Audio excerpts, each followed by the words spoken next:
poder estar de novo, né, dando continuidade aos nossos estudos sobre o livro de Atos dos Apóstolos. A gente, de coração, deseja que você esteja aproveitando muito, levando em consideração o próprio projeto de Lucas, não é? Lucas, ele, na sua obra, ele dá continuidade ao Evangelho e ele pretende mostrar a pujança da igreja, né? O próprio espírito de ser da igreja, né? E isso é muito necessário para nós, que somos a igreja, a cada tempo e principalmente nessa época, não é? O mundo reserva momentos distintos de crises e de pressão contra a igreja, mas em qualquer contexto a igreja pode provar o termo que eu usei, né? Essa pujança, essa sua identidade, esse poder para ser testemunha, né?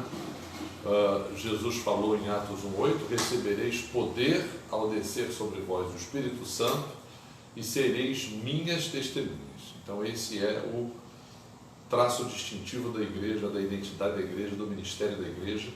E a gente está vendo o apóstolo Paulo nas suas viagens. E hoje a gente vai focar Éfeso, né? Falamos sobre Éfeso na semana passada, mas hoje a gente quer ressaltar alguns detalhes, voltando até alguns pontos que nós já mencionamos na semana passada, mas a gente acredita que vai ser muito bom, exatamente pelo objetivo do livro, pelo nosso objetivo, que é fazer com que você enxergue essa capacidade que a gente tem, né? Quando a gente fala da igreja, está falando de nós mesmos, né? Que nós temos para marcar a nossa existência, marcar a nossa presença no mundo com o testemunho do Evangelho. Se nós não valorizarmos o Evangelho, se nós não entendermos o Evangelho, não vivermos o Evangelho, não explicarmos o Evangelho, não pregarmos o Evangelho, não vibrarmos com o Evangelho, quem é que vai fazer isso, né? Então, vamos orar?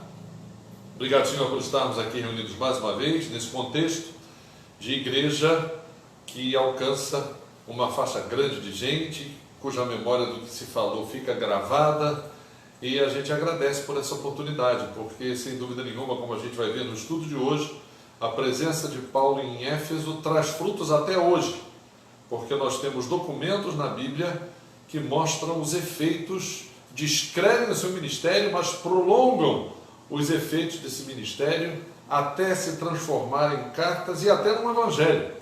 A gente vai ver isso hoje. Então a gente agradece porque na tua providência nós sentimos os efeitos do ministério de Paulo, no resultado visto naquilo que a gente pode fazer como exemplo, desdobrando o que ele fez lá hoje, que a gente ainda pode e deve realizar, precisa realizar, e também, Senhor, no resultado prático do que está escrito. E nós te agradecemos porque a providência tua, ministério do Espírito, inspirando os escritores, e a gente vai ver, Senhor, como esse milagre ele tem continuidade até os dias de hoje. Em que aspectos esse milagre tem continuidade? Continua nos abençoando, continua atenuando, Senhor, os problemas desse período, múltiplos problemas. Abençoa a vida do Cavuca lá no hospital, pedimos a melhora dele, a família dele que está vindo, mais uma parcela da família, sua irmã e o seu cunhado.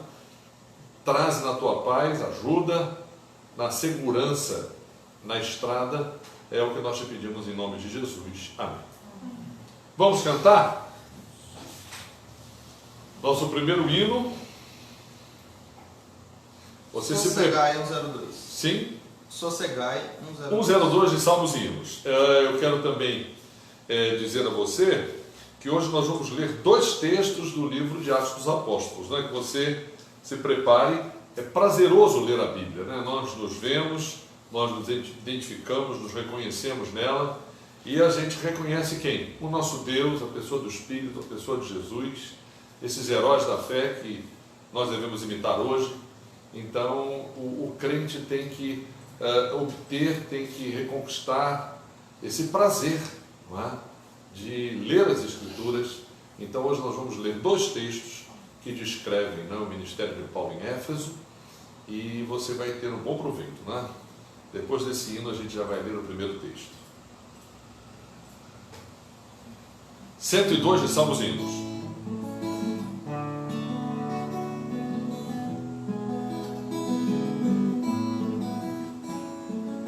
Mestre, o mar se revolta e as ondas nos dão pavor. O céu se reveste de trevas, não temos um Salvador. Não sente que morramos, podes assim dormir. Quando a cada momento nos vemos, já prestes a submergir. As sombras atendem ao meu mandar, sossegai, e sejam encabelado o mar, a ira dos homens, o gênio do mal, das águas não podem a naufragar, e leva o Senhor, Rei do céu e mar. Pois todos ouvem o meu mandar, sossegai, sossegai, convosco estou para vos salvar, paz, paz, gozai. Mestre, tão grande tristeza me quer hoje consumir. A dor que perturba minha alma, te apressa vem acudir. Ondas do mal que me cobrem, quem me virá valer? Ora, tardes, não tardes, ó Mestre, estou quase a perecer. As ondas atendem ao meu mandar, sossegai, e sejam encapelado o mar, a ira dos homens, o gênio do mal, das águas não podem a naufragar, que leva o Senhor, Rei do céu e mar. Pois todos ouvem o meu mandar, sossegai, sossegai, convosco estou para vos salvar, paz, paz, gozai. Mestre, chegou a bonança, em paz vejo o céu e o mar. O meu coração goza calma, que não poderá ficar. Fica ao meu lado, ó Mestre, dono da terra e céu, e consigo eu irei bem seguro ao culto destino meu. As ondas atendem ao meu andar, sossegai, e sejam encapelados o mar, a ira dos homens, o gênio do mal, das águas não podem a naufragar, que leva o Senhor, Rei do céu e mar.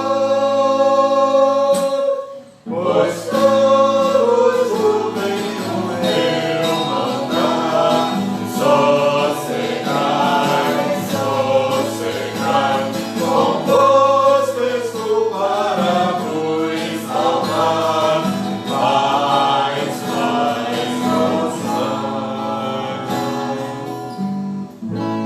Jesus sempre disse que a sua paz, a paz de Jesus, excede todo o entendimento. Então é indescritível a paz de Jesus. Não é?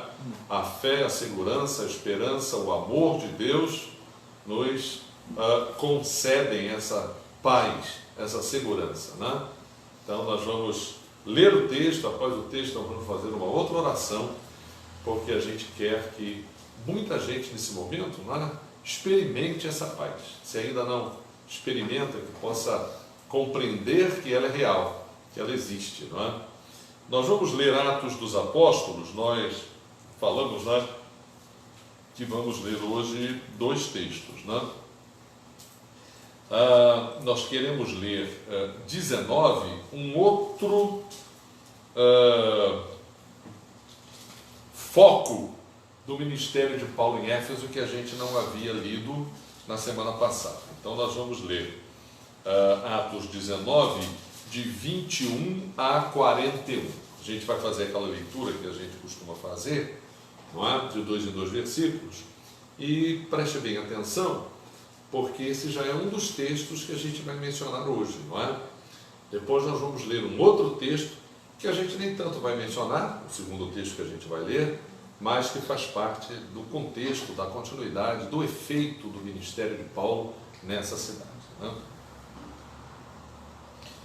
Atos 19, 21 a 41, de 2 em 2 versículos. Cumpridas estas coisas, Paulo resolveu no seu espírito ir a Jerusalém, passando pela Macedônia e Acaia, considerando: depois de haver estado ali, importa-me ver também Roma. Tendo enviado à Macedônia 2 daqueles que lhe ministravam, Timóteo e Erasto, permaneceu algum tempo na Ásia.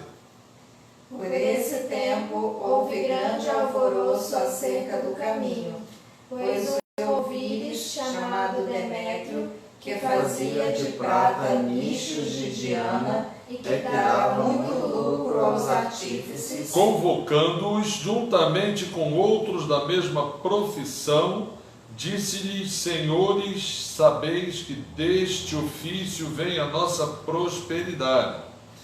E estás vendo e ouvindo que não só em Éfeso, mas em quase toda a Acaia, este Paulo tem persuadido e desencaminhado muita gente, afirmando não serem deuses os que são feitos por mãos humanas.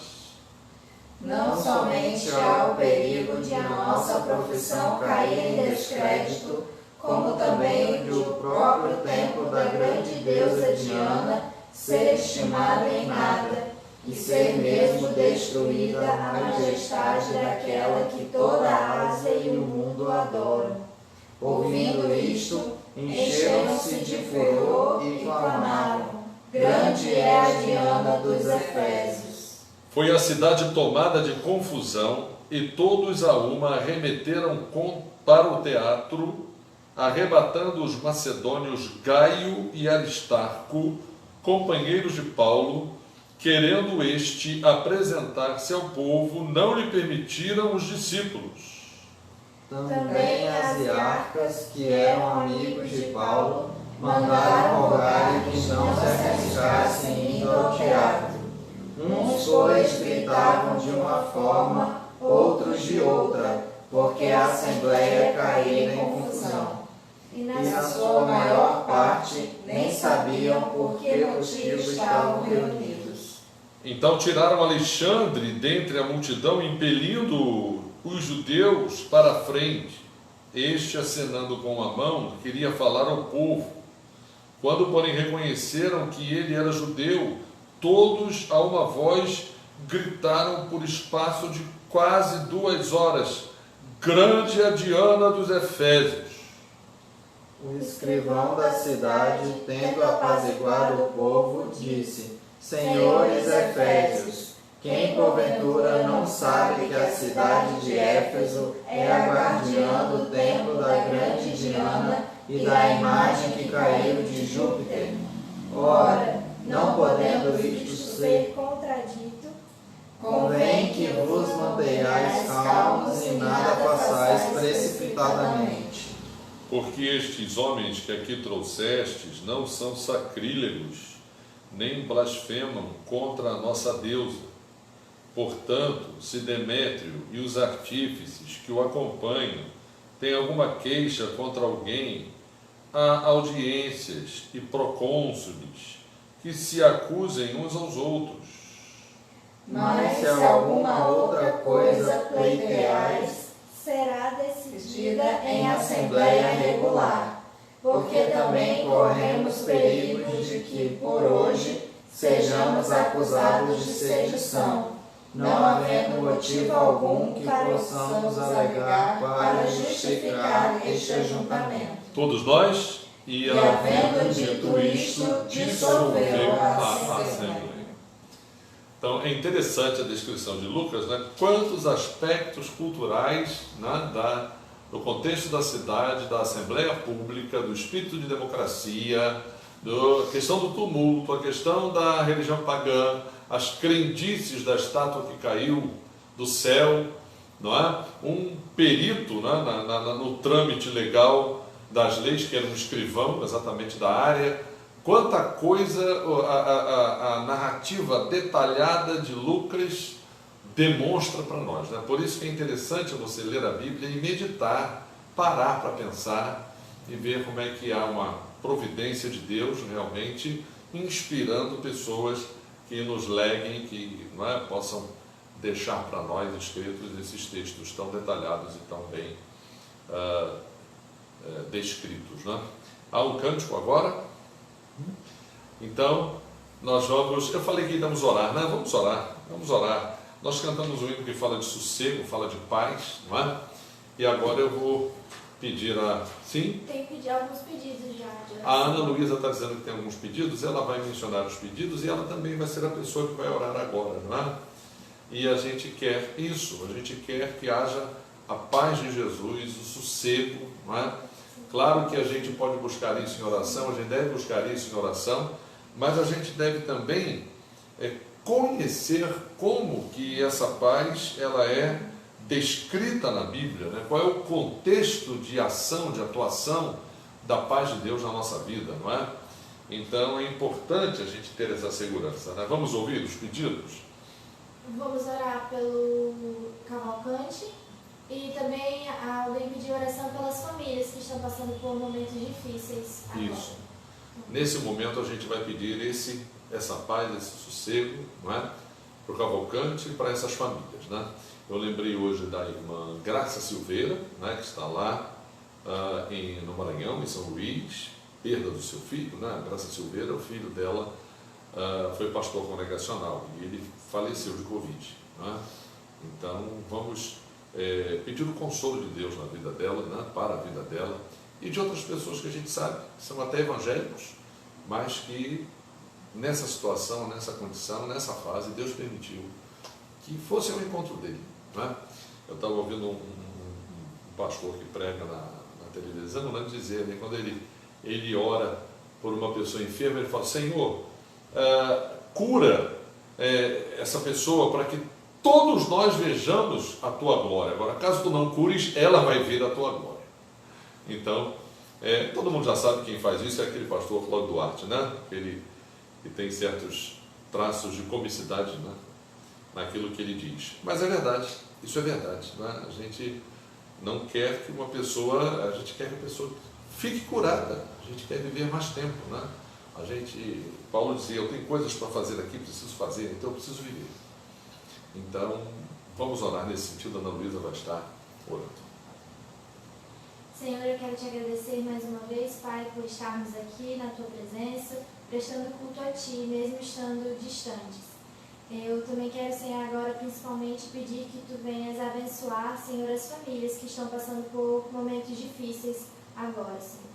Todos nós estamos enfrentando, de um jeito ou de outro, situações difíceis. Então eu te peço, Senhor, que tu estejas trazendo paz aos nossos corações, Senhor. Paz aos corações daquelas pessoas que conhecem alguém que está enfermo, seja pelo Covid-19 ou por alguma outra doença. E eu também te peço, Pai, que console os corações e traga paz àquelas pessoas que perderam algum ente querido, algum amigo, algum conhecido, Senhor.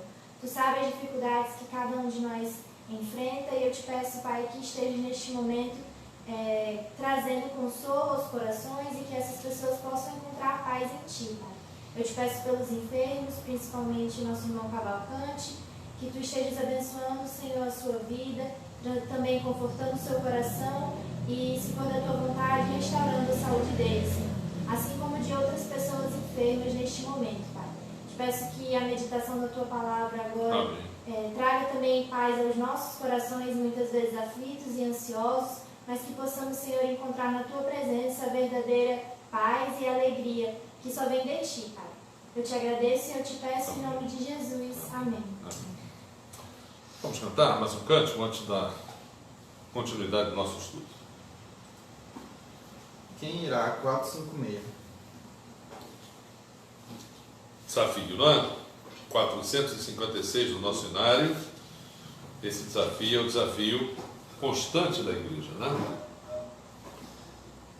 A igreja que tem que ter essa visão. Jesus falou, mulher samaritana, os campos estão branquejando. Nunca cessam de branquejar para sempre. 456 de Salmos e Hinos.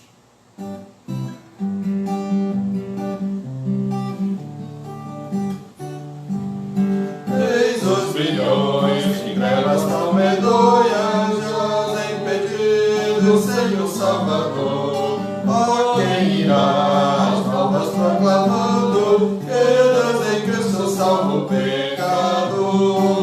Todo poder o Pai me deu, na terra como lá no céu, e depois anunciai o Evangelho, que fica convosco sempre. Portas abertas, eis por todo o mundo, crentes em Cristo, sempre avante andai. Ele é o pelejo e das nossas forças, da escravidão os povos libertai. Todo poder o Pai me deu, na terra como lá no céu, e depois anunciai o Evangelho, que eis-me convosco sempre. Ó, vinde a mim, a Mãe Divina clama, vinde clamai em nome de Jesus, que Deus salvar da maldição eterna, seu sangue derramou por nós na cruz. Todo poder o Pai me deu, na terra como lá no céu, e depois anunciai o Evangelho, que eis-me convosco sempre. Ó Deus, apressa o glorioso dia, em que os redimidos todos se unirão, e em coro santo, excelso jubiloso, por todos sempre glória te dará. Todo poder o Pai me deu, na terra como lá no céu, e depois anunciai o Evangelho, que eis-me convosco sempre. Nós lemos aqui um texto de Atos, não é? Que descreve, na verdade, um acontecimento que precipitou a saída de Paulo de Éfeso, quando ele já tinha planejado sair, né? Você entendeu a leitura, né? Ela se situa desse modo. Então Paulo, depois desse problema, a gente inclusive, você pode seguir na sua Bíblia, Atos 20, versículo 1, cessado o tumulto, Paulo mandou chamar os discípulos, tendo-os confortado, despediu-se e partiu para a Macedônia. A gente conhece esse corredor da Macedônia, né? A Macedônia é onde a gente, na segunda viagem missionária, a gente surfou com o apóstolo Paulo, né? A gente esteve lá entrando por Filipos, alcançando Tessalônica, alcançando Bereia, passando por Atenas, chegando a Corinto, né? Planejando essa viagem que ele fez a Éfeso, onde ele se demorou 2 anos. Né? E aí, continuando o versículo 20, eu vou querer chegar num trecho que eu quero que a gente também leia, porque reflete bem o efeito do ministério de Paulo em Éfeso. Né? A gente lendo só essas duas, o texto que eu li semana passada, aquele que fala, você lembra, né, do encontro que Paulo teve com aqueles discípulos tardios de João Batista. A gente vai voltar um pouco a a esse contexto para entender um pouco isso. Depois a gente comentou na semana passada aqueles milagres extraordinários. Por que Deus permitiu que Paulo fizesse sinais extraordinários? Esse adjetivo aí, não é? O milagre em si, tanto que eu citei o texto de Jesus, não é? A maneira como Pedro, no sermão de Pentecostes, se refere a Jesus: varão aprovado por Deus com sinais, prodígios e milagres. Os sinais, os prodígios e os milagres, eles já são extraordinários, não é? Então não precisa nem usar esse adjetivo, mas ali ele foi usado exatamente por causa disso que a gente já percebeu aqui, da superstição das religiões herméticas, das religiões de mistério que existiam no contexto de Éfeso, e não só no contexto de Éfeso, gente, mas no contexto daquele corredor onde Éfeso se situava, né? Eu tive a curiosidade de dar uma olhadinha lá eu ia até pedir o Isaac para colocar, mas eu não providenciei o mapa. A gente na semana que vem pode dar uma olhada, né? Então o Isaac ele vai ali nas 7 igrejas do Apocalipse, do Wikipedia, né? E vai dar uma olhada, ele vai mostrar um mapa que tem aquelas 7 igrejas, citadas por quem? Por João, não é? E o contexto da cidade de Éfeso e daquelas cidades em volta era o contexto dessas religiões de mistério. E é claro que muita gente era enganada por esses mágicos, né? E a gente não pode deixar de fazer um paralelo com certos ministérios, entre aspas, hoje, que exploram, entendeu? A crendice alheia, né? Que, na verdade, se colocam num contexto de Bíblia, num contexto de Evangelho, mas muita gente é iludida por meio desses ministérios modernos de hoje em dia, né? Pois naquele tempo eram mágicos na cidade. Inclusive a gente viu semana passada como que a pregação de Paulo fez com que fossem queimados livros que eram a base, entre aspas de novo, teórica desses mágicos, né?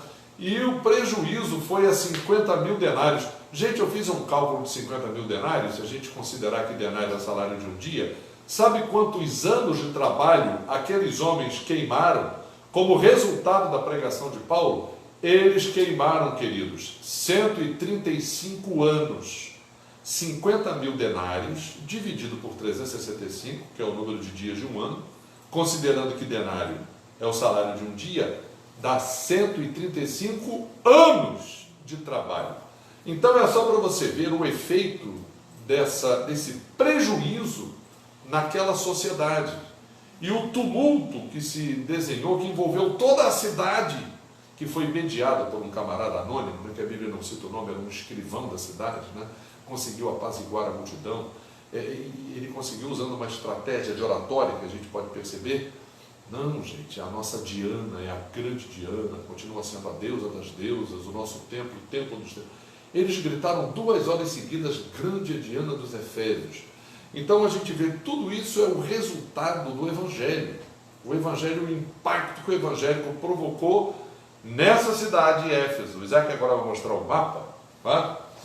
Para você ter uma ideia desse circuito de cidades, não é? Olha, esse circuito que você está vendo aí, é mais ou menos, a distância entre uma cidade e outra é mais ou menos 200 quilômetros, tá? Só que quando você percorre, aqui ótimo, ele me deu o mapa aqui. Quando você percorre Pérgamo, Tiatira e Filadélfia, elas estão mais perto. Você pode fazer isso num dia, não é? Eu dei uma olhada lá no mapa que fala do circuito turístico. Se você um dia for à Turquia, essas cidades se situam na Turquia. Então você vai poder ir de Éfeso até, de Esmirna a Pérgamo, 200 quilômetros. Depois, num dia só, você vai poder percorrer Pérgamo, Tiatira e Filadélfia. Tá certo? E depois da outra vez você alcança Laodiceia e Éfeso. Mas a distância, no total, dá mais ou menos 600 quilômetros de percurso, né? Se você sair de Éfeso, se você tivesse uma estrada que saísse de Éfeso, fizesse essa volta e desse lá em Laodiceia. Então você lendo as 7 igrejas do Apocalipse, você percebe uma certa projeção para a cidade de Éfeso, né? Então nós vamos fazer o quê? Nós vamos hoje revisitar o ministério de Paulo na cidade de Éfeso para a gente entender esse fôlego, né, que a gente percebe que houve não só no efeito da pregação naquele tempo, mas nas consequências desse ministério prolongado, né? Então vamos lá fazer de novo esse nosso percurso, né? Então a primeira coisa que eu gostaria que a gente destacasse aqui é como que esse texto de Lucas, da descrição do ministério de Paulo em Éfeso, ele, da maneira como ele descreve aqui, ele vai ter uma relação com a carta de Paulo aos Efésios, entendeu? Porque mais tarde Paulo vai escrever uma carta para aquela cidade. A carta de Paulo aos Efésios, a razão por que ele escreve Efésios, Colossenses, Filipenses e Filemão juntas essas cartas, e a carta de Paulo aos Efésios, que fala da doutrina da igreja, que ele escreve junto com a carta aos Colossenses. A carta aos Colossenses fala a doutrina de Cristo, enfatiza a cristologia. E aí a impressão que a gente tem é que esses documentos não têm nenhuma relação com o Evangelho de João. Aí quando você vai ler o Evangelho de João, você percebe que a ênfase que João dá, a maneira como João descreve Jesus Cristo como o verbo que se fez carne, na língua original grega, o Logos de Deus, tem muito a ver com as religiões gregas de mistério.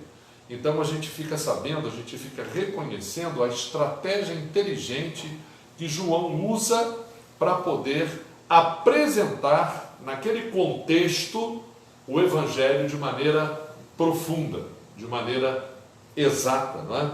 E isso desperta também a capacidade que nós como igreja temos que ter para apresentar o Evangelho no mundo hoje de maneira inteligente, não é?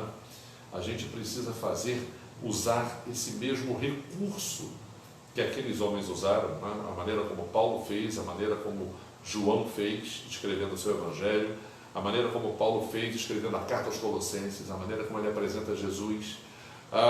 Existia como principal doutrina naquele contexto, no contexto daquelas cidades, desse circuito que eu falei, a doutrina do chamado gnosticismo. A palavra gnosticismo vem do grego gnosis, conhecimento. Então, o que era essa religião pregava? Um conhecimento possível de Deus que trazia a salvação. Esse conhecimento, o acesso a esse conhecimento, eram religiões esotéricas. O que é uma religião esotérica? A pessoa tem que ser iniciada no conhecimento dos mistérios daquela religião. Então havia uma série de religiões gregas, mais ou menos com variantes entre si, mas todas elas convergindo para essa ideia.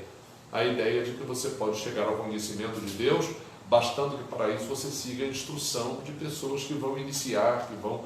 E havia uma semelhança muito grande com aquilo que o Evangelho diz, mas negava a pessoa de Jesus. Não é?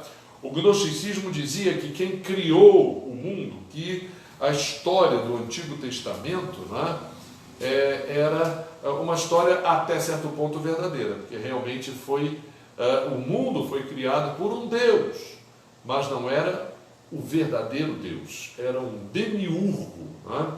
Demiurgo é uma emanação desse Deus verdadeiro. Então o gnosticismo pregava isso. Um éon distante, que seria um demiurgo, né? Um quase Deus, mas que não é Deus, mas que tem poder, porque esse Deus é tão poderoso que as emanações dele têm poder. Então um demiurgo distante desse Deus, por isso imperfeito, criou o universo. Por isso que o universo tinha o quê? Maldade. E a maldade estava no corpo, e era necessário então que o espírito saísse do corpo, se libertasse do corpo, para que então pudesse alcançar o seu aperfeiçoamento. Tá? E a gente lembra o quê? Que Paulo, quando pregou em Atenas e falou da ressurreição, o que era a ressurreição? era a volta do corpo à vida. Por isso que as pessoas naquela cidade rejeitaram a pregação de Paulo. Então essa doutrina é uma doutrina muito comum nesse contexto onde Paulo vai pregar, não é? E por isso que mais tarde, quando João escreve o seu evangelho, não é? A gente vai ler o evangelho de João, a gente descobre uma porção de terminologias. A questão do novo nascimento, os gnósticos explicavam essa descoberta do conhecimento como um novo nascimento que a pessoa conquista, né? Lutando contra a sua natureza má, a natureza que se instalou no seu corpo, e o espírito então lutando contra o corpo, lutando contra essa natureza má, ele vai se purificando. Então a religião gnóstica chamava isso de uma nova vida, de um novo nascimento, muito parecido com aquilo que a Bíblia diz. Mas o que a Bíblia diz? Como é que se dá um novo nascimento, como a Bíblia explica? A Bíblia diz que a gente é batizado em Jesus, que a gente crendo em Jesus, o nosso velho homem morre em Jesus.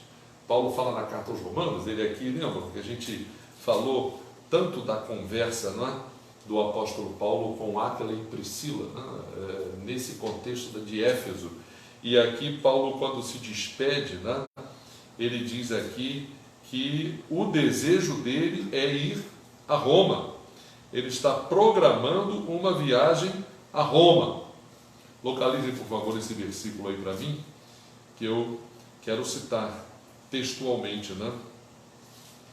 Na saída dele de Éfeso, quando ele já está saindo da cidade, ele já está... Está aqui o versículo 21, Atos 19 e 21. Cumpridas estas coisas, Paulo resolveu no seu espírito ir a Jerusalém, passando pela Macedônia e Acaia. Aqui ainda está em Éfeso. Vai haver esse tumulto do Demétrio, camarada que juntou a corporação dos fabricantes de nicho. Nicho era um pequeno... nicho é uma caixinha, né? Uma caixinha provavelmente feita quando você tem numa parede esculpida uma entrada em um pequeno santuário com uma imagem dentro, escavada na parede. Isso é um nicho, né? Nesse caso aqui eles eram portáteis, provavelmente feitos ou de madeira ou de alguma pedra leve, com a imagem da Diana dos Efésios dentro, né? E aqui eles foram à falência por causa do sucesso do ministério de Paulo, né?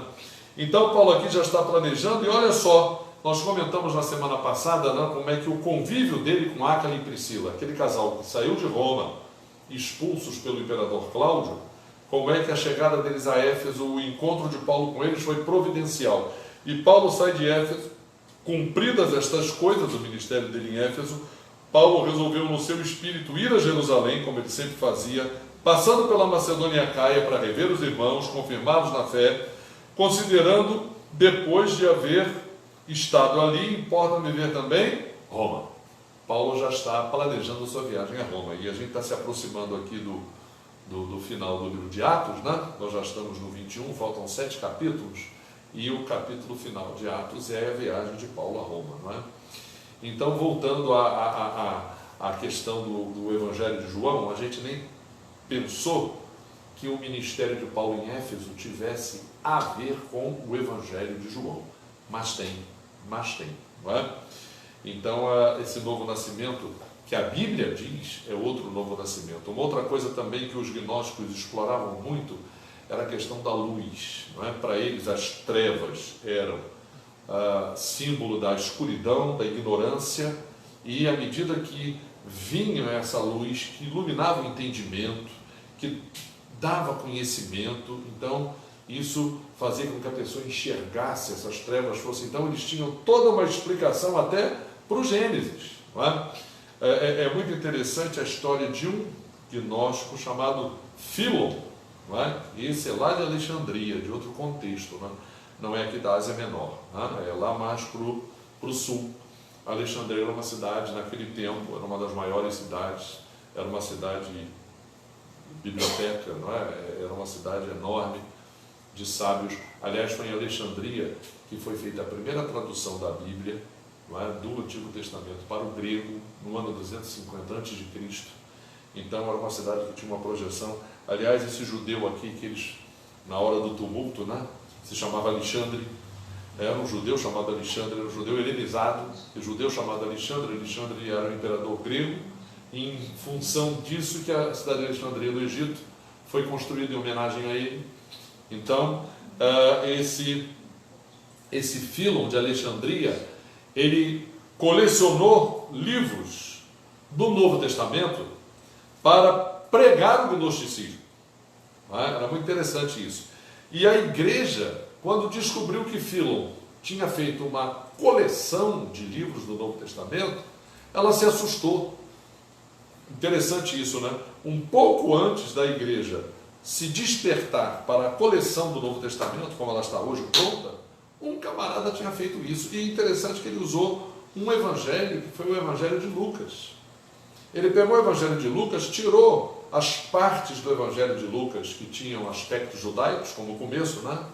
Fala de Zacarias e Isabel, fala de Maria, tirou essas partes, e esse Fílon então fez uma coleção e pregava o gnosticismo.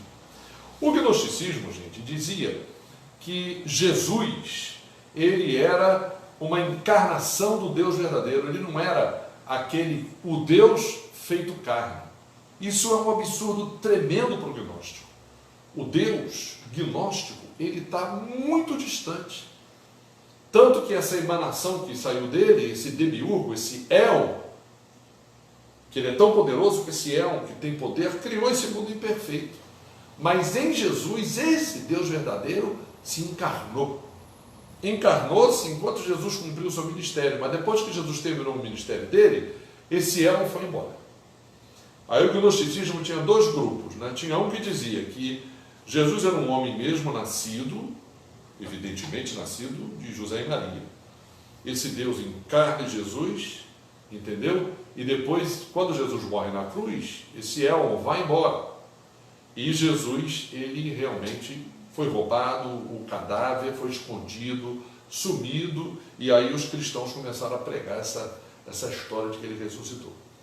O outro grupo de gnósticos dizia diferente, dizia que esse Jesus não era uma encarnação de Deus, e esse homem depois morre e o corpo some. Diziam que esse Jesus, ele era uma aparência. Né? O termo que se usa é fantásmica, né? Ou docético. Jesus era uma aparência. Então esse Jesus você via, mas ele como que não existia. Então quando ele terminou o ministério dele, quer dizer, ele não morreu na cruz. Então, de qualquer maneira, nenhum desses dois Jesus do gnosticismo ressuscitou. Nenhum dos dois era autenticamente o quê? Deus que se fez carne. Entendeu por que João escreveu o evangelho dele? João falou assim, com respeito ao verbo que vimos, nele tocamos, com ele comemos, com ele bebemos, vimos os sinais, esse Jesus. Não é? Então é por isso que João escreve o evangelho dele, e a gente percebe que o evangelho dele vai de encontro a essas doutrinas, que eram doutrinas das religiões gregas de mistério daquele tempo. Não é? Então nós já falamos para você como que foi importante, e depois que Paulo até sai de Éfeso, a importância, o que ficou e o resultado, né, desse ministério dele, como que teve um desdobramento que a gente podia, talvez a gente nem imaginasse, né? Que é a escrita das cartas e o próprio contexto de escrita do quarto evangelho relacionado com essa. E dá uma outra curiosidade, gente. As cartas de Paulo, quando você procura os finais das cartas, a carta aos Romanos, a carta aos Coríntios, a primeira carta, tem uma série de recados, de recomendações, né? de saudações que Paulo faz. Né? Inclusive na carta aos Romanos tem até um recado do camarada que escreveu a carta aos Romanos, né? O pessoal que brinca de esgrima bíblico, que faz concurso, né? A gincana bíblica, né? Quem foi que escreveu a carta aos Romanos? A pessoa fala Paulo. Não, Paulo ditou, quem escreveu foi Tércio. Né? Então tem tanto detalhe no final das cartas, e aí as pessoas se perguntam assim, por que a carta aos Efésios, entendeu? Ela não tem nenhum, no final dela, Paulo ficou tanto tempo naquela cidade, por que não tem nenhuma despedida, né? O texto que eu ia prometi ler, nem li, né? Mas a gente pode ler semana que vem. É o texto da despedida de Paulo, uma despedida emocionante, tocante, que Paulo faz aqui, quando ele vai a Acaia, faz esse percurso que ele fez, e depois volta para Éfeso para se despedir, porque ele reconhece no coração que talvez nunca mais volte àquela cidade, e foi realmente o que aconteceu. E ele faz uma despedida tocante, o apóstolo Paulo aqui.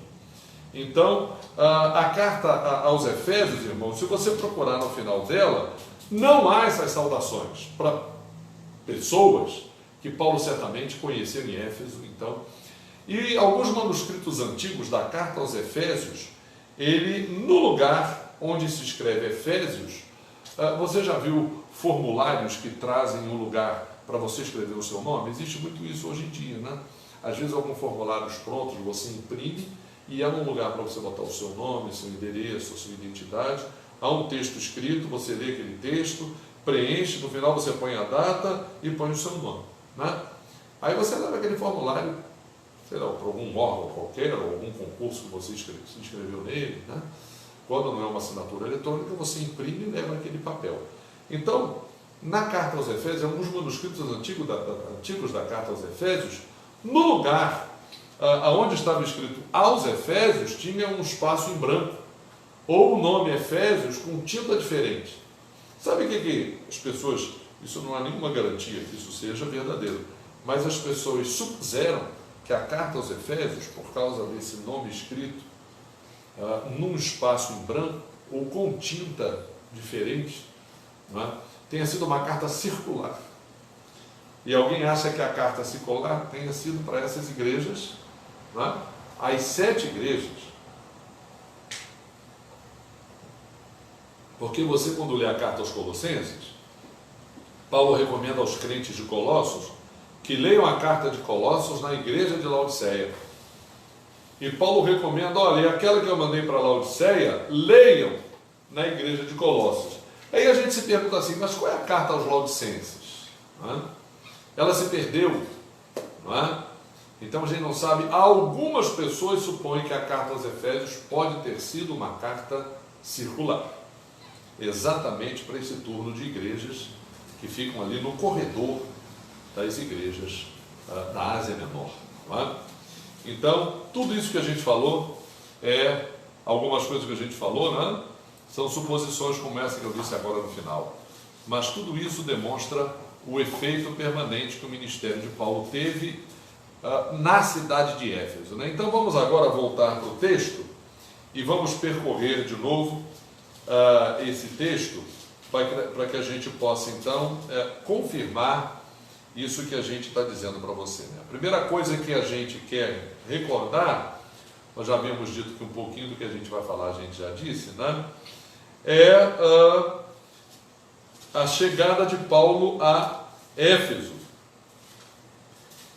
Ele está atravessando a região da Galácia e da Frígia, né? Essa região da primeira viagem missionária, e ele está a caminho de Éfeso. Mas antes que ele chegue a Éfeso, está aqui em Atos 18 e 24, chega Apolo.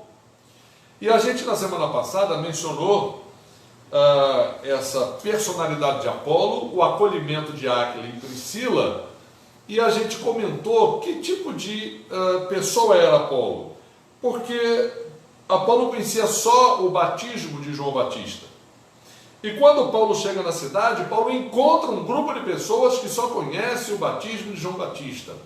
Então a gente quer dizer que tanto Apolo quanto esse grupo que Paulo encontra, eles eram discípulos tardios de João Batista. Vamos recordar isso? Eu quero que alguém abra para mim aqui, o meu pessoal de apoio, né? Em João, capítulo 1, de 35 a 42. Lá no Evangelho de João, capítulo 1, 35 a 42, a gente vai encontrar alguns discípulos que estão fazendo a transição do ministério específico de João Batista para o ministério específico de Jesus. Vamos ler essa transição para a gente poder entender como foi a transição de Apolo e a transição desses discípulos que Paulo encontrou logo na chegada dele a Éfeso? Por favor, João 1, 35 a 42. No dia seguinte, estava João outra vez na companhia de 2 dos seus discípulos, e vendo Jesus passar, disse: Eis o Cordeiro de Deus. Os 2 discípulos, ouvindo dizer isto, seguiram Jesus. E Jesus, voltando-se e vendo que o seguiam, disse-lhes: Que buscais? Disseram-lhe: Rabi, que quer dizer mestre, onde assistes? Respondeu-lhes: Vinde e vede. Foram, pois, e viram onde Jesus estava morando, e ficaram com ele aquele dia, sendo mais ou menos a hora 10ª. Perceberam, gente? Desculpa. Era André, o irmão de Simão Pedro. Quem era? Repita, por favor. Era André, o irmão de Simão Pedro, um dos 2 que tinham ouvido o testemunho de João e seguido Jesus. Ele achou primeiro seu próprio irmão, Simão, a quem disse: Achamos o Messias, que quer dizer Cristo, e o levou a Jesus. Olhando Jesus para ele, disse: Tu és Simão, o filho de João, tu serás chamado Cefas, que quer dizer Pedro. Vocês analisaram o efeito do que aconteceu aí? Quanta coisa aconteceu aí, gente? A gente está vendo assim a transição de uma aliança para outra, do Antigo para o Novo Testamento, né? Para a gente entender um pouco melhor o que está acontecendo, porque João Batista estava com 2 dos seus discípulos, viu Jesus passar, falou: Esse é o Cordeiro, é dele que eu estava falando. Quer dizer, o único profeta que pode apontar Jesus. Quando Pedro escreve a carta dele, Pedro diz que se havia uma coisa que todo profeta do Antigo Testamento queria saber com exatidão, como a gente quer saber a segunda vinda de Cristo, os profetas do Antigo queriam saber quando seria a primeira vinda de Cristo. Tá? E Pedro diz que até os anjos queriam saber quando que Jesus vinha. E isso nem eles sabiam. E lembram que Jesus também, quando falou da sua vinda, falou: olha, só o Pai sabe, nem o Filho sabe. Então é interessante essa expectativa, né? Então ali, João Batista falou: é esse. E a gente viu, vocês viram a transição que os discípulos de João Batista seguiram Jesus. Né? Aí Jesus falou: o que é? Interessante essa provocação de Jesus, né? Vocês estão buscando o quê? Qual é a mesma pergunta? Exatamente a pergunta, por favor. Que buscais? Que buscais? Claro que era uma provocação no bom sentido de Jesus, né? E eles humildemente disseram: Rabi, quer dizer, pelo que João Batista falou, o senhor é Rabi, o senhor é um mestre. A gente só quer saber onde que o senhor assiste, porque aquilo que a gente ouviu de João Batista, a seu respeito, a gente queria ouvir a seu respeito, o que o senhor tem a dizer a seu respeito, ou o que o senhor tem a dizer a respeito de João Batista, né? E a Bíblia diz que um deles era André.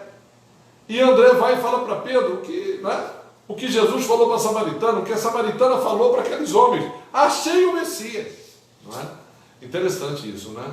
Como é que se acha hoje o Messias? Como é que se apresenta hoje o Messias? Como é que se faz essa transição do anonimato para o discipulado do Messias, né? Então é muito interessante esse texto, né? E aí eles começaram a seguir Jesus. Era André um dos 2. André achou seu irmão Pedro. Jesus já botou o apelido em Pedro de pedra, pelo temperamento de Pedro, né? Pelo espírito de Pedro, e também pela firmeza de Pedro, o primeiro que pregou sermão depois que Jesus ressuscitou, né? Aquele que tinha um dom da prédica, tinha João do seu lado, João, esse camarada, essa envergadura de gente que escreveu esse evangelho, desmantelando as religiões de mistério, conduzindo o pensamento cativo ao Logos de Deus. Toda essa ideia do Logos, gente, era uma ideia gnóstica. Né? Tinha o Nous, que era a mente de Deus, o Logos, que veio e das trevas, está lá no Gênesis, eles interpretavam Gênesis. Eles liam o Antigo Testamento, faziam uma leitura: olha, aquelas trevas primordiais, elas foram como que fecundadas pela ação do Logos, que pela sua palavra trouxe delas o universo, que eles tinham toda uma construção. E João falou: gente, corrige isso. Está certo que tem o Logos, mas está bem. No princípio era o Logos. Só que o Logos é cativo de Deus. Aliás, o Logos é Deus. E o Logos se fez carne. Não é? Então é essa história que o João está contando, dessa transição.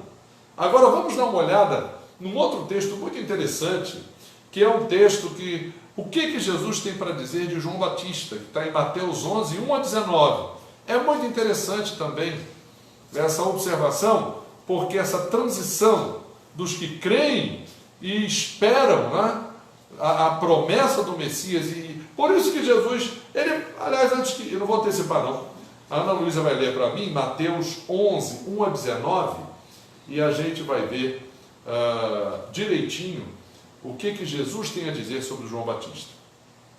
Ora, tendo acabado Jesus de dar estas instruções a seus 12 discípulos, partiu dali a ensinar e a pregar nas cidades deles.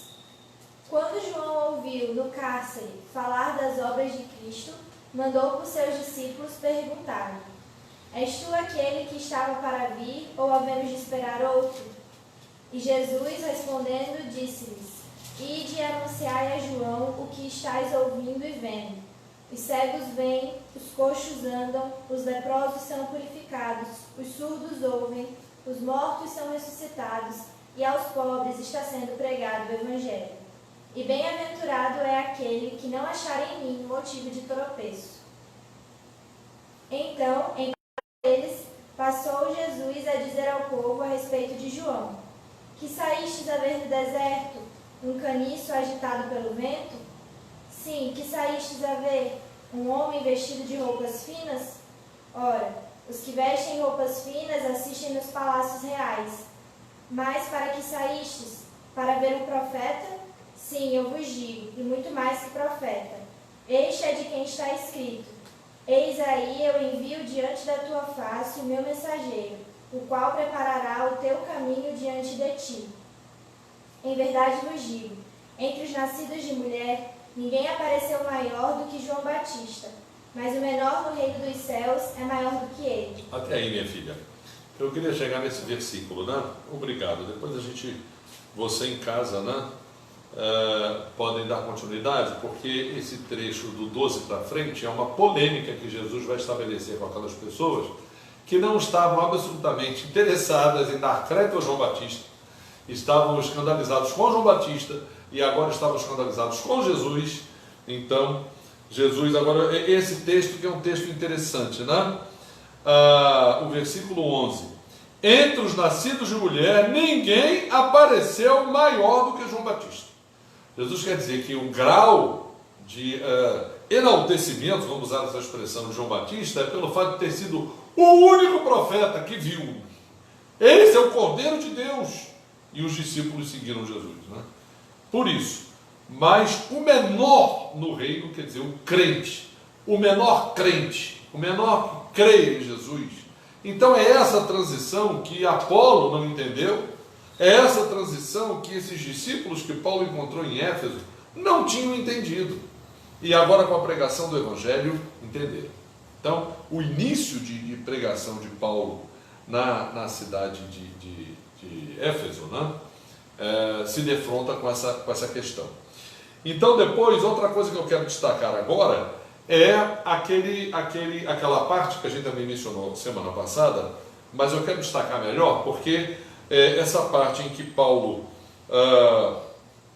ele prega na sinagoga durante algum tempo, não é?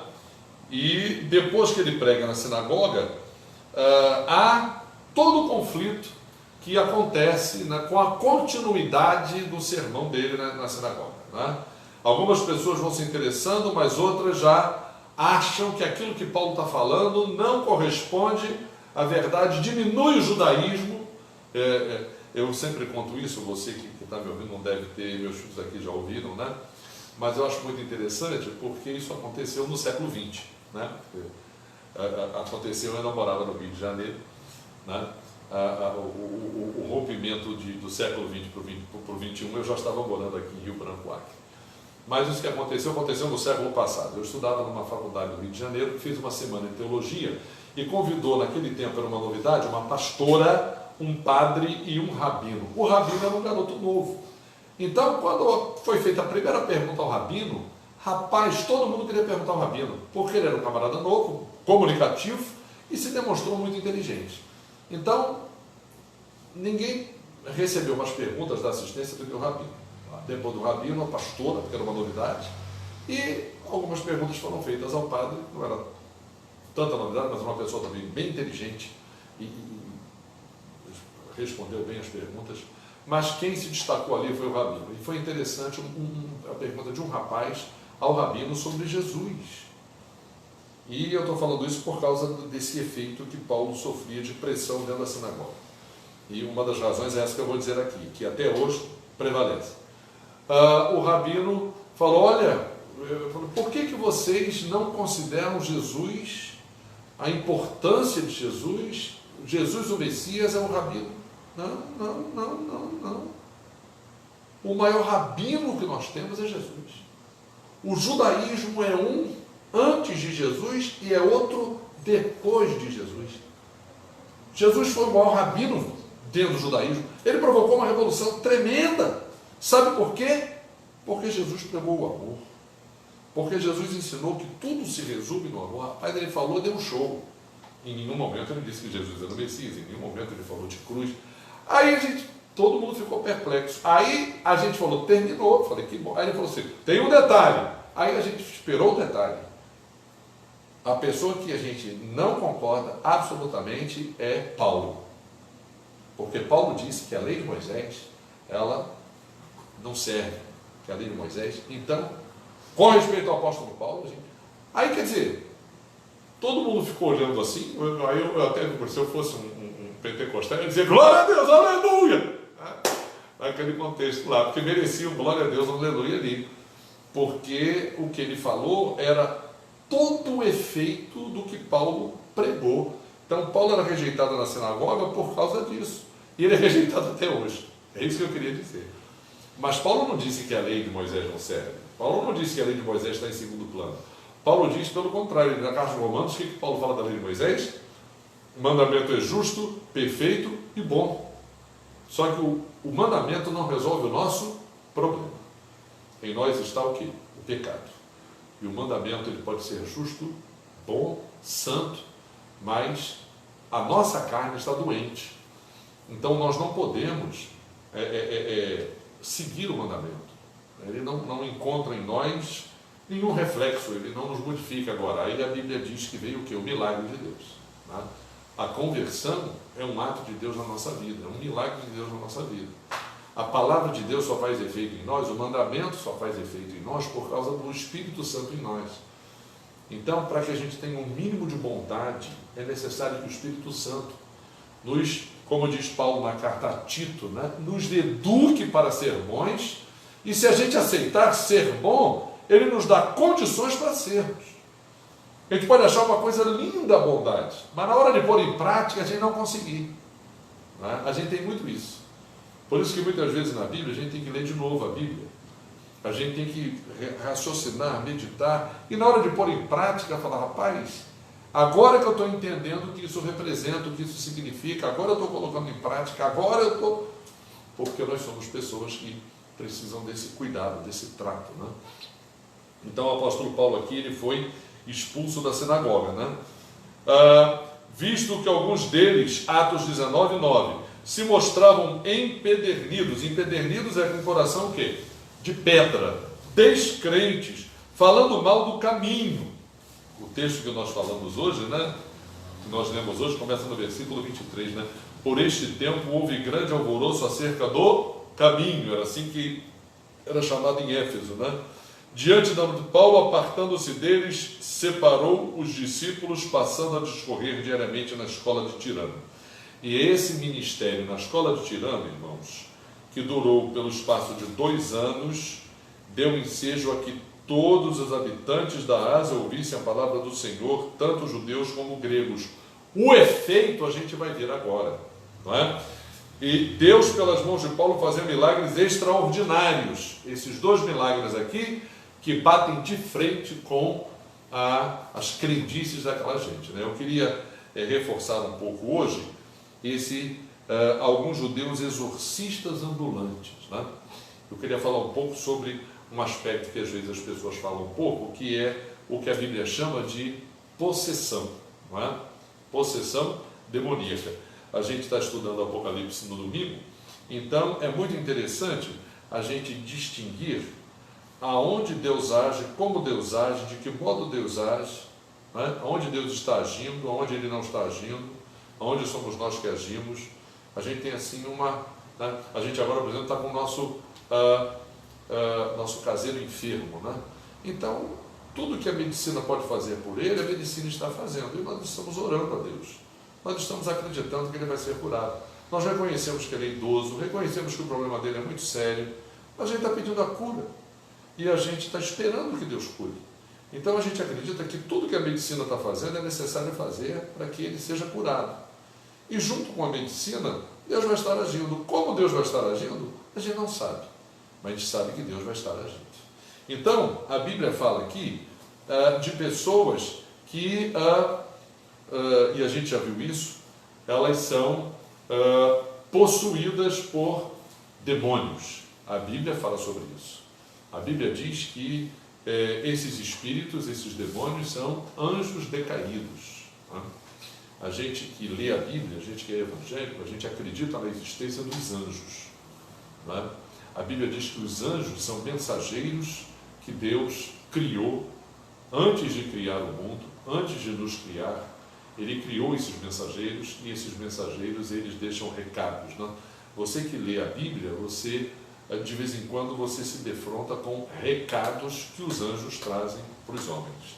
São recados, porque os anjos não ensinam, os anjos não pregam, os anjos apenas glorificam a Deus e quando Deus os envia, eles dão recados para os homens. Aliás, eu até faço uma propaganda do pastor Alexandre Carias, né, da Igreja Congregacional aqui do Acre. Você procure no Face os links do estudo que ele está fazendo de angelologia. Então você vai poder, com muito mais detalhes, conhecer o ministério dos anjos. Mas a Bíblia diz que alguns desses anjos decaíram. Né? A Bíblia diz que um dos arcanjos lá do céu, a Bíblia não conta essa história com detalhe, né? Mas fala que era um querubim da guarda, né? E era um anjo que era líder de muitos outros. Ele se enalteceu a si mesmo e ele se tornou o quê? Não Deus. Tá? Vamos ler esse texto? Esse texto está em Ezequiel, capítulo 28. Eu gostaria que você acompanhasse comigo para que a gente entendesse esse fenômeno que aconteceu em Éfeso com esses falsos exorcistas. Tá? Então, aqui em Ezequiel 28, né, há uma profecia contra o rei de Tiro, que o profeta Ezequiel faz, e ela está no capítulo 28, de 1 a 10. Só que no versículo 11, a continuidade da fala de Ezequias não é especificamente dirigida ao rei de Tiro, mas a quem está por trás do rei de Tiro. Então vamos ler esse trecho. Ezequiel 28, 11. Veio a mim a palavra do Senhor, dizendo: Filho do homem, levanta uma lamentação contra o rei de Tiro. Aqui no versículo 2, Ezequiel 28, 2, estava escrito: Filho do homem, diz ao príncipe de Tiro. Era o rei da cidade, era o governante da cidade de Tiro. Aqui é uma profecia de que a cidade de Tiro era uma cidade fenícia, ela era invencível. Ela foi construída na beira do mar, num promontório, né, numa projeção de terra para dentro do mar, e era muito difícil você cercar aquela cidade, você atacar aquela cidade. E ela era uma das cidades de comércio, uma das maiores exportadoras da antiguidade. Você sabe que os fenícios, eles são os idealizadores do alfabeto. Né? A internet dos tempos antigos eram os fenícios. Os fenícios montaram em Cartago, uma colônia que rivalizou com Roma. Quando a colônia que Tiro montou lá no norte da África, onde hoje é a Tunísia, em Cartago, quando ela estava desafiando Roma no ano 200, as chamadas Guerras Púnicas, em torno do ano 150, 200 e pouco, a cidade de Tiro já não existia mais. A cidade de Tiro foi derrotada por Alexandre no ano 300 a.C. E Cartago, no ano 200 depois de Cristo, né, cerca de quase 500 anos depois, era uma colônia de Tiro que desafiou Roma. A famosa família Barca, né, desafiou Roma. E um deles só não invadiu Roma porque não quis. Até hoje não se sabe por que ele não entrou em Roma e incendiou Roma. Não é? Mas então foi um dos desafiadores mais terríveis que Roma enfrentou no seu começo, ainda como república, né? Então, essa cidade de Tiro aqui, já há uma profecia de Ezequias contra ela. Ezequias está no ano 500, em torno do ano 550 a.C., em 536 o povo sai do cativeiro. Então a gente está com Ezequiel em torno do ano 500, cerca de 200 anos depois, o Alexandre o Grande vai destruir a cidade de Tiro. Então ele aqui faz uma profecia. Então aqui no capítulo 28, versículo 11, está escrito: veio a mim a palavra do Senhor dizendo, filho do homem, levanta uma lamentação contra o rei de Tiro. Ora, era príncipe ou era rei? Aqui é o querubim. Assim diz o Senhor Deus, tu és o sinete da perfeição, cheio de sabedoria e formosura. Então, quem era essa personalidade? Né? Era alguém que era o sinete da perfeição, cheio de sabedoria e formosura. Estava onde? No Éden, jardim de Deus. Esse Éden aqui, quer dizer, claro que Satanás estava no Éden, o Éden lá de Adão e Eva. Mas esse Éden aqui não é um Éden, ainda um Éden que caracterizava o jardim do Éden, onde havia o quê? Jardim mesmo, árvores, animais, frutos, né? Esse Éden era o Éden das pedras preciosas. No jardim de Deus, de todas as pedras preciosas te cobrias. Esse ente, né, a quem o profeta se dirige, se cobria de sárdio, de topázio, de diamante, de berilo, íônix, jaspe, safira, carbúnculo, esmeralda, ouro. Se te fizeram os engastes e os ornamentos, no dia que foste criado, foram eles preparados. Claro que a cidade de Tiro tinha tudo isso no seu tesouro, entendeu?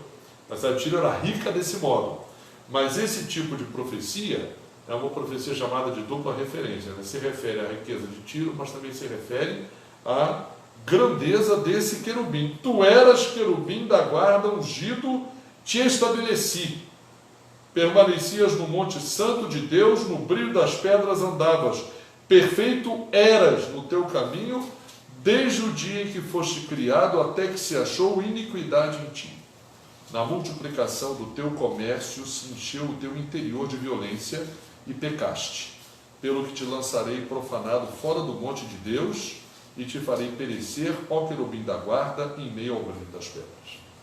A gente acha que esse texto é o texto que mais se aproxima de uma definição de quem era esse anjo antes do seu pecado, de quem era Satanás antes de se tornar o quê? Satanás. Ele se tornou não Deus. Se você olhar em Isaías 14, né? Isaías 14, você vai ver uma outra intenção desse mesmo querubim. Abra sua Bíblia em Isaías 14 e vamos ler.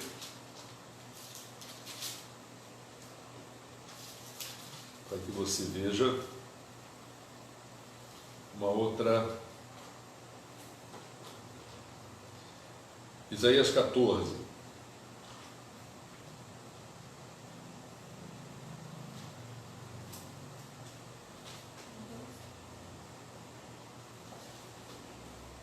É o 12? Oi? Esse é o 12. O 12. Achou? Sim. Ah, gente. 14, Desculpe, 12. eu estou em Jeremias, eu estou no capítulo 14 de Jeremias. Pode ler então. Como caíste do céu, ó estrela da manhã, Isso. filho da alva. Como foste lançado por terra, tu que debilitavas as nações. Tu dizias no teu coração, eu subirei ao céu, acima das estrelas de Deus, exaltarei o meu trono, e no monte da congregação me assentarei, nas extremidades do norte. Ele disse que ia subir acima das estrelas. Ele queria ser acima de Deus, queria ser como Deus. Lembra do versículo em Filipenses, dessas cartas que Paulo escreveu, quando escreveu Éfeso, Colossenses, Filipenses e Filemão, que Paulo se refere a Jesus dizendo, subsistindo em forma de Deus, não julgou como usurpação ser igual a Deus. Satanás, ele quis usurpar o lugar de Deus. No momento em que Satanás quis ser Deus, ou quis ser mais do que Deus, ele se tornou não Deus. A Bíblia só tem isso a dizer sobre ele. Por que eu estou falando isso? Porque a gente, quando abre em Atos dos Apóstolos e a gente vê aqueles judeus fraudulentos, a gente descobre que no contexto daquela cidade era necessário que Deus permitisse que Paulo realizasse o tipo de sinais que ele realizou, para que aquela cidade pudesse entender que Paulo anunciava o Evangelho e anunciava o verdadeiro Jesus. Tanto que você vê aqui, Atos 19:11, Paulo fazia milagres extraordinários, e depois você lê aqui no versículo 17, veio temor sobre todos eles e o nome do Senhor Jesus era engrandecido. Por isso que Deus permitiu, e Deus permite que aconteçam milagres, para que o nome de Jesus seja engrandecido, para que o poder dele seja reconhecido, para que a palavra dele seja crida. E olha, gente, o Espírito Santo que habita em nós, o Espírito Santo de Deus, nunca nos tira do nosso estado de consciência. O Espírito Santo que habita em nós, ele nunca opera em nós de tal maneira que a nossa razão, que o nosso raciocínio, que o nosso estado de consciência desapareça, se desligue. A característica desses fenômenos de possessão é que as pessoas, o que elas permitem que se incorpore nelas, tira essas pessoas do seu estado de consciência, do seu estado de percepção, do seu sentido, né? Do seu raciocínio, do seu tino. Né?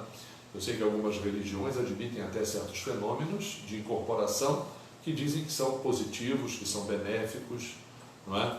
Nós evangélicos, a gente não acredita nisso. O Espírito Santo de Deus habita em nós sim, mas ele não se incorpora em nós. O Espírito Santo não nos tira do nosso estado de consciência. A gente, para conhecer a palavra de Deus, a gente lê a Bíblia, a gente desenvolve o nosso intelecto, a gente vive em comunhão, a gente faz comparações, a gente lê livros, não é? A gente pesquisa, a gente estuda. É isso que a gente estabelece como princípio.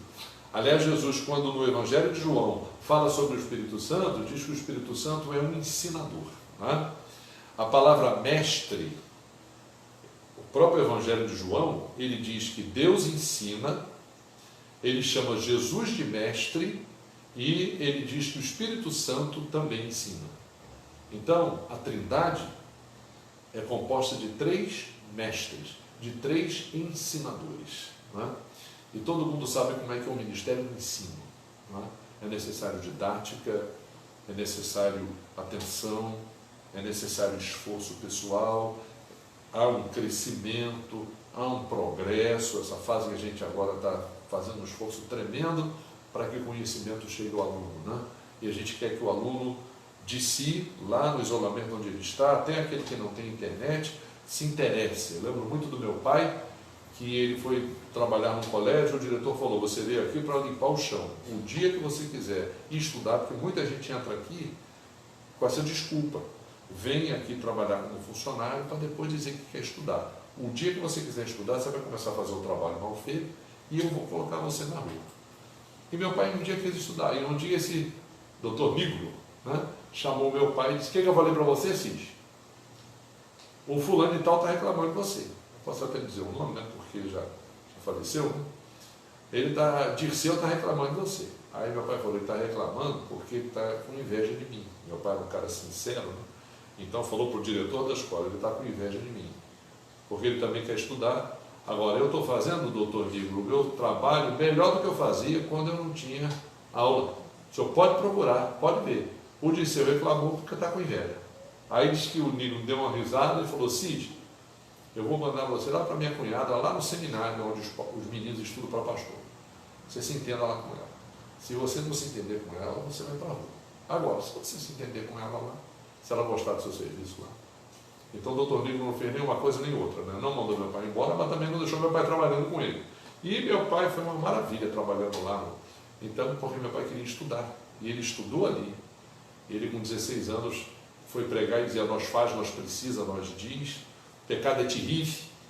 E aí um camarada bateu no ombro dele e falou, Cid, gostei da sua coragem, você pregou na Praça da Bandeira, não tinha microfone, naquele tempo não tinha, né? Você falou ali com coragem e tal. mas você estuda um pouquinho, você fala muito errado.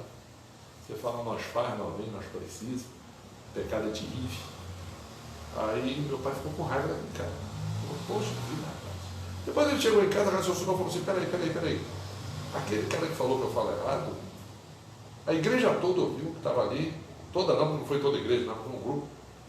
E aí, muita gente que passou também me ouviu falando errado, ninguém falou nada, só ele falou, esse cara é meu amigo, esse cara quer que eu... Então meu pai se tornou uma pessoa que se interessou para o quê? Estudar. Então, a diferença da ação do Espírito de Deus na vida da pessoa é que o Espírito de Deus não tira o estado de consciência da pessoa. E nesse caso aqui, a Bíblia diz que esse homem, né, o possesso de espírito maligno, saltou sobre eles, subjugando a todos, e de tal modo prevaleceu contra eles, que desnudos e feridos fugiram daquela casa. Então o que a gente quer destacar aqui é que o efeito dos falsos exorcistas ainda colocou mais em relevo aquilo que Paulo pregava e aquilo que Paulo fazia. É isso que o texto está dizendo aqui. Veio temor sobre todos eles e o nome do Senhor Jesus era engrandecido. Muitos dos que creram vieram confessando e denunciando publicamente as suas próprias obras, efeito da pregação do Evangelho. Também muitos dos que haviam praticado artes mágicas, reunindo os seus livros, os queimaram diante de todos. Calculados os seus preços, achou-se que montavam a 50.000 denários. Assim, a palavra do Senhor crescia e prevalecia poderosamente. Então aqui que está o efeito do ministério de Paulo naquela cidade e por que Deus concedeu a Paulo autoridade para fazer desses milagres extraordinários, que a gente está dizendo aqui, que eles levavam aos enfermos lenços e aventais de uso pessoal de Paulo, diante dos quais as enfermidades fugiam das vítimas e os espíritos malignos se retiravam. A gente está dizendo que tem gente que pratica isso hoje e que você não acredite nisso. Porque tem certas coisas que a Bíblia descreve e elas não vão se repetir. E isso aqui é uma delas. Esse poder extraordinário. Paulo fazia milagres extraordinários. Deus concedeu nesse contexto. Deus até pode conceder em outro momento. Mas olha, vai ser assim como você viu aqui. Fora de nenhuma dúvida. E certamente muitas conversões vão acontecer. Não é?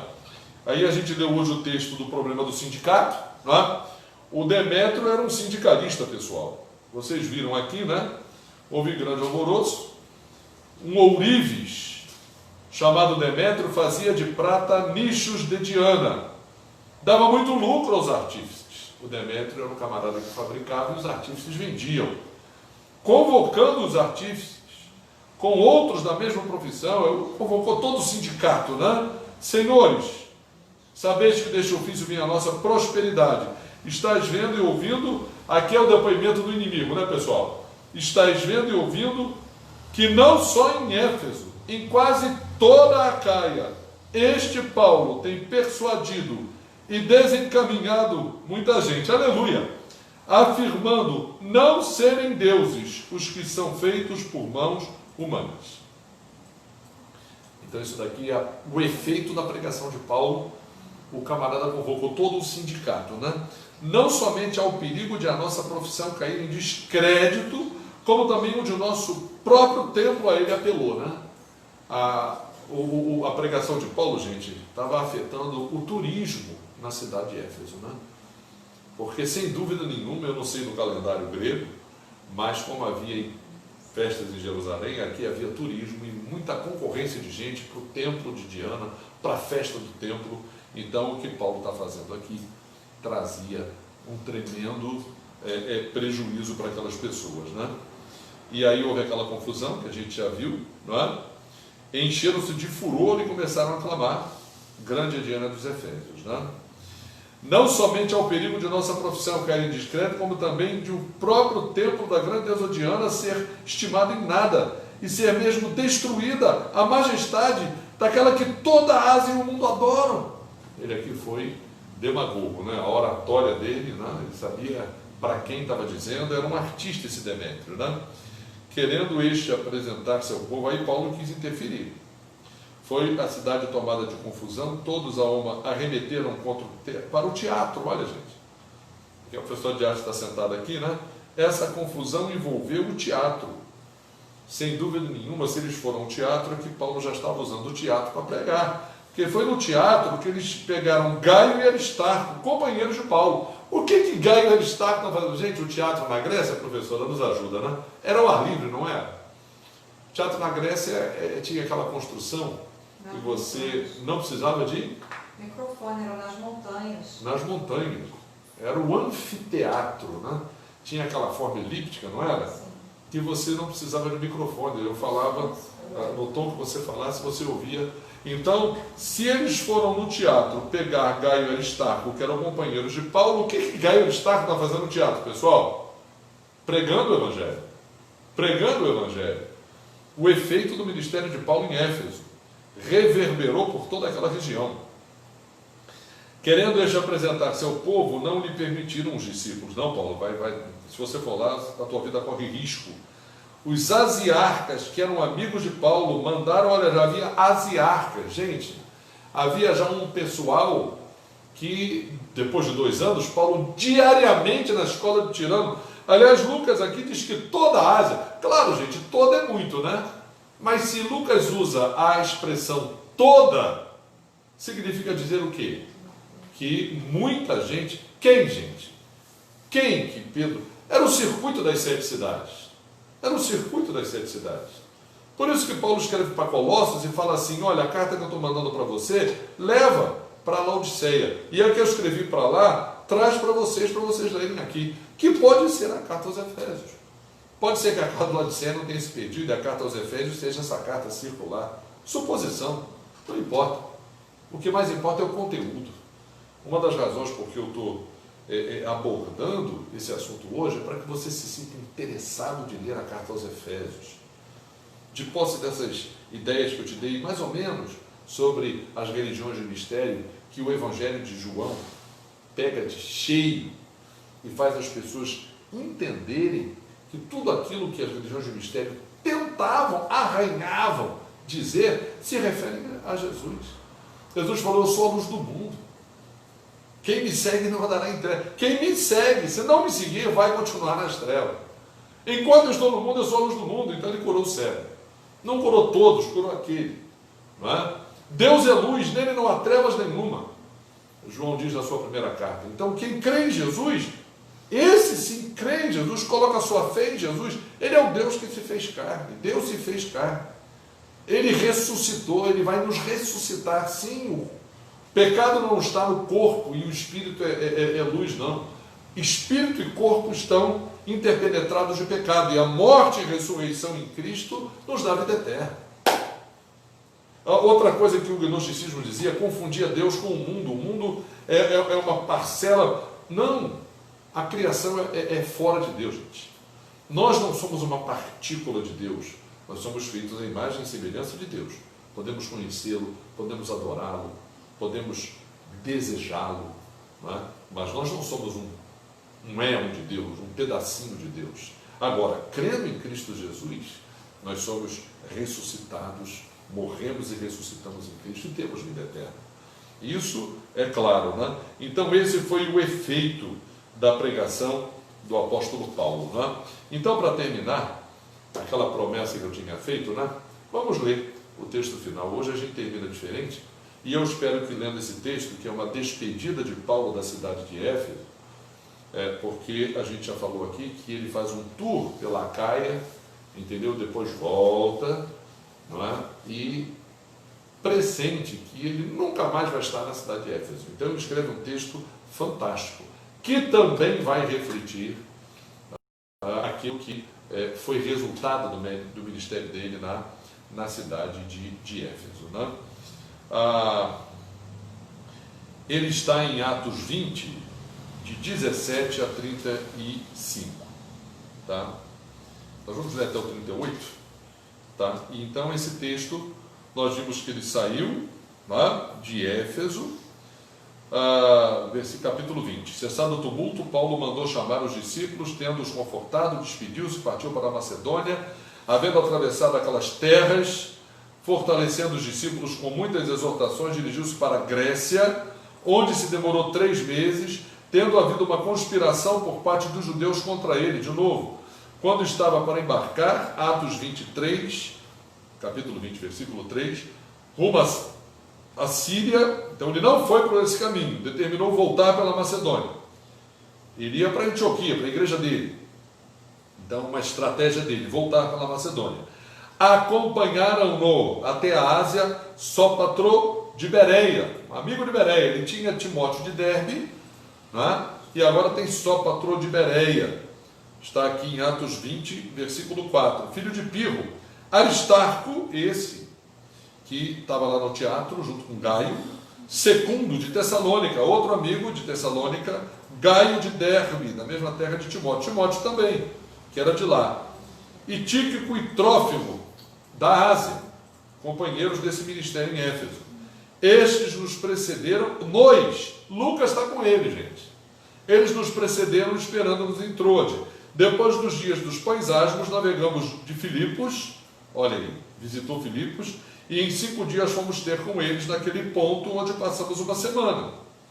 No primeiro dia da semana, estando nós reunidos com o fim de partir o pão, ceia, Paulo, que devia seguir viagem no dia imediato, exortava-os, prolongou o discurso até meia-noite. Havia muitas lâmpadas no cenáculo onde estávamos reunidos. Um jovem chamado Eutico, que estava sentado numa janela, adormecendo profundamente durante o prolongado, Paulo pregou muito naquela noite, vencido pelo sono, caiu do 13º andar abaixo, foi levantado morto.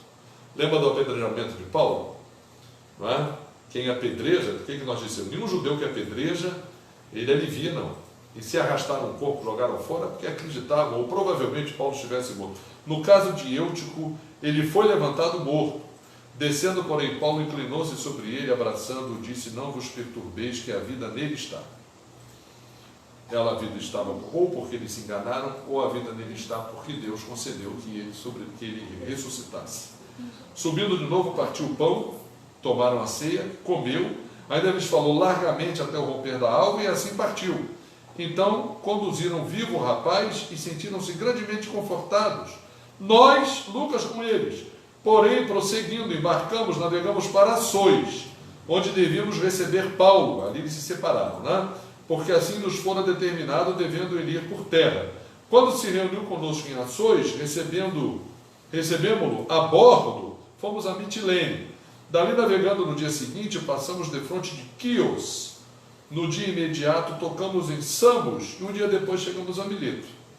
De Mileto, porque Paulo já havia determinado não aportar em Éfeso, ele não ia voltar a Éfeso, por causa do clima lá. Mas em Mileto, não querendo demorar-se na Ásia, porquanto se apressava com o intuito de passar o Pentecostes em Jerusalém, caso lhe fosse possível. O que aconteceu? Vamos ler para terminar? De 2 em 2 versículos, do 17 ao 38. Tá? De Mileto mandou a Éfeso chamar os presbíteros da igreja. Olha, Paulo já tinha, há mais de 2 anos decorridos, e talvez alguns meses mais, Paulo já tinha uma igreja com presbíteros em Éfeso. E quando se encontraram com ele, disse-lhes: vós bem sabeis como foi que me conduzi entre vós em todo o tempo, desde o primeiro dia em que entrei na Ásia. Vamos ler esse texto, recapitulando, né, a imagem que nós temos do ministério de Paulo na Ásia. Podem continuar. Servindo ao Senhor com toda a humildade, lágrimas e provações que pelas ciladas dos judeus me sobrevieram, jamais deixando de vos anunciar coisa alguma proveitosa e de vou-la ensinar publicamente e também de casa em casa. Isso a gente não sabia, né? Que ele ensinava publicamente, mas também ensinava de casa em casa, testificando tanto a judeus como a gregos o arrependimento para com Deus e a fé em nosso Senhor Jesus Cristo. Paulo não fez em Éfeso dia nenhum, gente, uma sessão de exorcismo. Paulo também não fez em Éfeso dia nenhum uma sessão de milagres. Ele foi para lá para testificar tanto a judeus como a gregos o arrependimento para com Deus e a fé em nosso Senhor Jesus Cristo. E agora constrangido em meu espírito, vou para Jerusalém, não sabendo o que ali me acontecerá. Senão que o Espírito Santo, de cidade em cidade, me assegura que me esperam cadeias e tribulações. Porém, nada considero a vida preciosa para mim mesmo, contanto que complete a minha carreira e o ministério que recebi do Senhor Jesus para testemunhar o Evangelho da graça de Deus. Não sei se a dona Regina lembra, mas esse foi o meu sermão no dia que eu fui ordenado pastor. Né? Nesse tempo, né? Eu ainda não namorava a dona Regina. Né? Mas aqui é muito interessante o que Paulo está dizendo aqui, não é? Que o Espírito Santo, por que Paulo era perseguido de cidade em cidade, gente? Não era porque ele era corrupto, não era porque ele era de um time diferente daquele pessoal, é por causa do Evangelho. Então, quem vive piedosamente em Cristo Jesus vai ser de cidade em cidade, na medida da sua fidelidade para com o Evangelho, vai ser perseguido. Né?